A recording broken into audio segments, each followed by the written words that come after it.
This is a magnificent victory for the American people that will allow us to make America great again.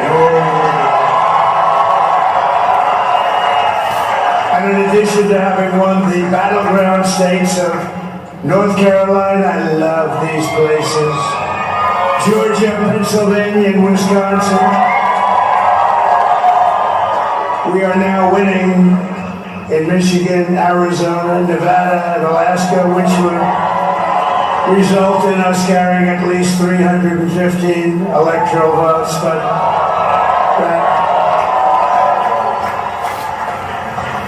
but it's much easier doing what the networks did or whoever called it, because there was no other path. There was no other path to victory.